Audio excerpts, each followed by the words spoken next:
خدا بخش تم بھی اس ظلم و ستم کے کھیل میں اس شیطان کے ساتھی ہو۔ سیف کے منہ سے بے اختیار یہ جملے نکلے، اسی لمحے فائر کی آواز گونجی۔ کھڑا ہو جا بچہ، وقت تیرے ہاتھوں سے نکل چکا ہے۔ سیف نے مڑ کے دیکھا، اس کا ریوالور مردے کے ہاتھ میں تھا۔ خدا بخش نے سیف کو اپنے اوپر سے دھکیلا، سیف الٹ کے جا گرا۔ خدا بخش کھڑا ہوا، سیف جیسے ہی اٹھا اس کی طرف دور، ریوالور مردے کے ہاتھ میں تھا جبکہ دوسرا خدا بخش کے ہاتھ میں۔ چلو آگے بڑھو جابر خان کی حویلی کی طرف، خدا بخش نے اسے حکم دیا۔ وہاں کیا ہے اور تمہاری حقیقت کیا ہے؟ اس درندگی سے تمہیں کیا ملا؟ سیف نے پوچھا۔ وہ سب وہاں جا کے پتہ چلے گا، چلو آگے بڑھو ورنہ گولی چلا دوں گا۔ اب میں ویسے بھی تمہارے اور خدا بخش کے ریوالور کے نشانے پہ ہوں اور تم دونوں کے ساتھ جابر خان کی حویلی کی طرف جا رہا ہوں۔ اب تم بتاؤ تم آخر کون ہو اور بے گناہوں کا خون کیوں کر رہے ہو؟ مرنے والے کی آخری خواہش جان کے بتا دیتا ہوں، اسی طرح پیچھے مڑے بغیر چلتے رہو۔ پیچھے مڑ کے دیکھا تو یہیں گولی چلا دوں گا۔ میں جابر خان ہوں، تمہارا چچا جابر خان اور مرحوم سردار عبد الرحمان کا چھوٹا بھائی۔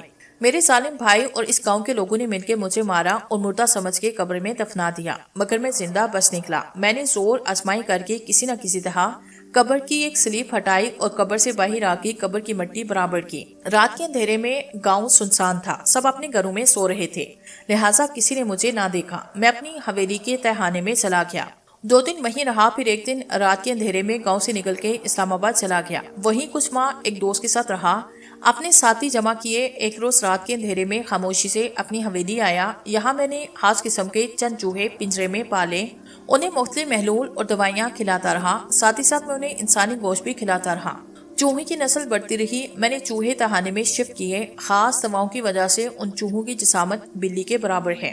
اب تہانے میں سینکڑوں ہو سکتا ہے ہزاروں کی تعداد میں آدم ہو چوہے ہوں۔ تمہارے دونوں بھائی اور اس گاؤں کے بہت سے نوجوان ان چوہوں نے نوچ کھائے۔ سائیں خدا بخش اور اس کے ساتھی بھی میرے ساتھی ہیں۔ میرے ہی کہنے سے خدا بخش اس علاقے میں جھنڈے شاہ کے ساتھ آیا۔ جھنڈے شاہ نے ہمارا ساتھ دینے سے انکار کیا، وہ واقعی اللہ والا نیک بندہ تھا، اس لیے ایک رات ہم نے اس کے منہ پہ تکیہ رکھ کے اسے مار ڈالا۔ تمہارے والدین کا بھی قتل میں نے کیا۔ پہلے میں نے بھاری معاوضہ دے کے گنڈو کے ذریعے تمہیں ختم کروانا چاہا، مگر تم دونوں بہن بھائی بچ نکلے۔ اب ہم تم دونوں بہن بھائی کو مارنے کے بعد اس گاؤں پہ قابض ہو جائیں گے۔ یہاں کے لوگ ہمارا کچھ بگاڑ نہیں سکتے۔ تمہارے بعد تمہاری بہن کا نمبر آئے گا، وہ ویسے بھی لڑکی ہے۔ جب بڑے بڑے سرما ہم نے مار ڈالے تو وہ بیچاری معمولی لڑکی کیسے بچ پائے گی؟ جابر خان نے اپنی بات ختم کی۔ اچانک جابر خان کو ٹھوکر لگی، وہ لڑکھڑا کے گر پڑا۔ خدا بخش کی توجہ لمحے بھر کے لیے جابر خان کی طرف سے ہوئی۔ سیف کے لیے ایک لمحہ ہی کافی تھا۔ اس نے ایک طرف دوڑ لگائی، رک جاؤ سیف۔ جابر خان نے اٹھتے ہی فائر کیا۔ اب وہ دونوں سیف کے پیچھے بھاگ رہے تھے۔ سیف زگ زیگ انداز میں بھاگ رہا تھا۔ موت جب سر پہ سوار ہو تو بندے کی رفتار ویسے ہی بڑھ جاتی ہے۔ سیف اندھادھند بھاگ رہا تھا۔ جابر خان اور خدا بخش بھی ریوالور ہاتھوں میں تھامے اس کے پیچھے بھاگ رہے تھے۔ ہر طرف گپ اندھیرا تھا، اس اندھیرے میں تیز رفتاری سے بھاگنا کافی مشکل کام تھا۔ کہیں بھی اندھیرے کی وجہ سے وہ ٹھوکر کھا کے گر جاتا، ان لوگوں کے ہتھے چڑھ جاتا، پھر اسے اذیتناک موت سے کوئی بچا نہیں سکتا تھا۔ یہی اندھیرا سیف کو بچا رہا تھا۔ اندھیرے کی وجہ سے وہ سیف کا نشانہ نہیں لے پا رہے تھے، ان کی چلائی ہوئی گولیاں ادھر ادھر ضائع ہو رہی تھی۔ اچانک بھاگتے بھاگتے سیف کو ٹھوکر گری۔ اٹھنے کے دوران ان دونوں نے سیف کا فاصلہ کم ہوا۔ سیف اٹھا اور ایک بار پھر دوڑ لگائی۔ جابر خان نے گولی چلائی، سیف کے حلق سے چیخ نکلی۔ اسے ایسے لگا جیسے اس کے بازو میں جلتا ہوا انگارہ بے بس ہوا ہو۔ گولی لگنے کے باوجود وہ رکا نہیں، بھاگتا رہا۔ وہ دونوں بھی وحشی جانوروں کی طرح اس کے تعاقب میں تھے۔ سیف کی یہ کوشش تھی کہ کسی طرح ان سے پیچھا چھڑا لے، ان کے ہاتھ آنے کا مطلب اذیتناک موت تھا۔ وہ بھاگتے بھاگتے ان سے دور جا نکلا۔ اس کے بازو سے خون تیزی سے بہہ رہا تھا۔ اب کمزوری سے اسے چکر آنے لگے، اس کی رفتار کم ہونے لگی۔ ایک طرف بہت سی گھنی جھاڑیاں تھی، وہ جھاڑیوں میں گھس کے دبک کے بیٹھ گیا۔ اب ان دونوں کے بھاگنے کی آواز اسے سنائی دے رہی تھی۔ کچھ دیر کے بعد وہ جھاڑیوں کے قریب پہنچ کے رکے۔ وہ کہاں غائب ہوا؟ خدا بخش بولا، اگر وہ ہمارے ہاتھوں سے بچ نکلا تو ہم مارے جائیں گے، ہمارا راز کھل جائے گا۔ جابر خان نے کہا، چلو آگے جا کے اسے دیکھتے ہیں۔ وہ دونوں آگے بڑھنے لگے۔ اسی لمحے کوئی چیز اس کے پاؤں سے ہوتی ہوئی اس کی ٹانگوں پہ رینگنے لگی۔ یہ ایک بڑا سا چونٹا تھا۔ چونٹے نے اسے بڑے زور سے کاٹا۔ سیف کے منہ سے سسکی نکلی۔ اسی لمحے کمزوری سے اسے چکر آیا اور وہ لڑکھڑایا۔ یہ آوازیں پلٹنے والے جابر خان اور خدا بخش نے سن لی۔ وہ جھاڑیوں کی طرف بڑھے۔ وہ ان جھاڑیوں میں چھپا بیٹھا ہے۔ اس کی سماعت سے خدا بخش کی آواز ٹکرائی۔ اس نے اٹھنا چاہا مگر نکاہت سے جا گرا۔